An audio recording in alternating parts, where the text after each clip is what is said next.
Hey everybody, welcome to Jedediah's Corner. My name is Jedediah, and this is video number 2 for today. Today, on this video, I want to talk about imperialism. The dark specter of imperialism that informs most of the actions of two governments, in particular, both the United States and Israel. The United States has long had an obsession with World War II. Multiple shooting, video games, documentaries, movies. Because in World War II, at least retrospectively, the United States can point at that war and say that we were the just people coming in to defeat the forces of evil. Now, I wouldn't really argue against that, but one thing that typically gets forgotten is that the United States was actually very, very slow to act. The United States sat by while millions of Jews were killed in gas chambers, and while 2 million Russian soldiers tried to fight the Nazi war machine and died because of it. Then the U.S. storms in D-Day, bombing of Dresden, rids the world of the evil of the Nazi Empire. There are arguably good things. Then what happens? Vietnam starts in the 60s. The idea of communism was seen as such a threat to democracies and settler colonies that became democracies saw communism as a threat to their agenda. The love of money is the root of all. So we enter Vietnam. We start dropping napalm on innocent civilians. And the horrors of war are broadcast all over the world. Women are raped by soldiers, U.S. soldiers, in villages in Vietnam.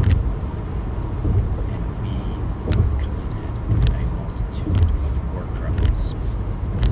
Let me read you this. This is from Psalms.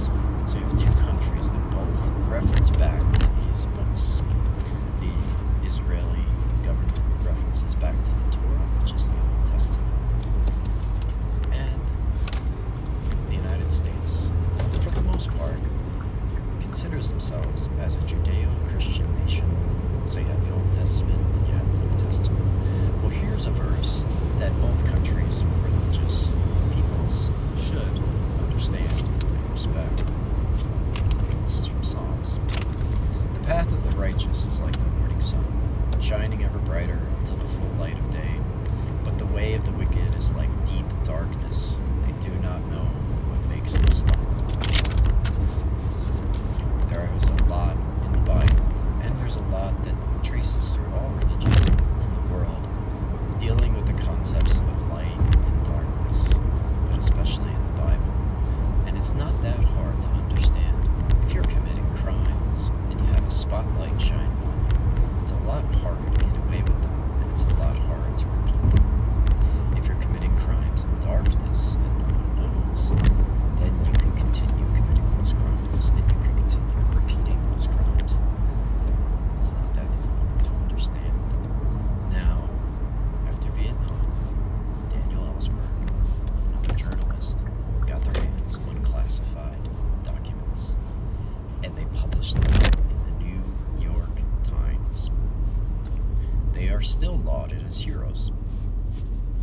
But a country that realized that war can be very, very profitable decided to keep going. And that is what the United States did. Meanwhile, in Israel, at the same time, you have the settlers starting to wander out into the West Bank, into Gaza, pitching their tents completely illegally, starting the one thing that has made this situation untenable and so hard to solve, because you have people illegally occupying someone else's land, and you have a government stepping outside of its borders, writing laws to make illegal settlements legitimate, while the international community screams and the U.S. holds their bloody hand up to veto any accountability. They hide their deeds in darkness. So another thing that is happening simultaneously to the genocide, Gaza, the ethnic cleansing, Rafah, Julian Assange is still on trial. What did Julian Assange do that was any different from what Daniel Ellsberg did? What did Julian Assange do that is different from any other journalist who protects their sources or receives and publishes classified information that is in the public's best interest to know? How do we know that our government committed war crimes in Vietnam? Because classified documents, these evil deeds hidden in darkness, were brought to light. Chelsea Manning disseminated classified documents about the war crimes that the United States committed in Iraq and Afghanistan. We would not know that our government committed these war crimes in an illegal war and tortured people for decades if they had not published this document, these documents that were in the public's best interest to know. But as time goes on, and as these imperial governments learn from their mistakes, they tighten the clamps of censorship more and more and more in order to control the narrative. To do what? Not to protect us from fake news, not to protect us from false information, not to protect us from bad actors that are trying to manipulate us. I would argue that they actively promote those bad actors who lie to us and propaganda us, and actively target and silence whistleblowers who point out the crimes against humanity that these governments commit in darkness. In my first video on TikTok, I encouraged especially younger people to study logic, to learn that everything on the news, 90% of it is there to manipulate you and to modify and adjust the way you think in very small, incremental ways, so that, like the frog boiling in the pot of water, doesn't even notice that he's about to die. It is insidious, and it is getting sharper, and it is getting better, and it is becoming more authoritarian. There's self-censorship, people who seek to have a career in journalism and don't want it destroyed by risking their freedom to tell their countrymen that their leaders are running around with wild abandon, killing innocent people, mostly brown-skinned people in poor countries, stealing their resources. I don't like Donald Trump, but you know what? I'd rather have somebody that's going to tell me the truth than a wolf in sheep's clothing who's not. And Donald Trump, I think the one reason the establishment really fucking hates him is because he says the honest truth about what we're doing in Syria. We're there to take the oil. We got the oil, he said. We got the oil secured. Why does the United States have bases in Syria? Why?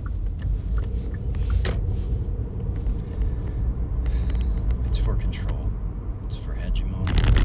It's for money. It's for wealth and power. Instead of sharing this world, instead of coming together as a modern world that can all pick up these little phones in our pockets and talk to someone on the other side of the earth, we can all try to get together and see what's collectively good for all of us as human beings. But we cannot do that if the darkness stays, this cloak of darkness that hides all of the evil deeds of these rapacious oligarchies, of these machines of industrial slaughter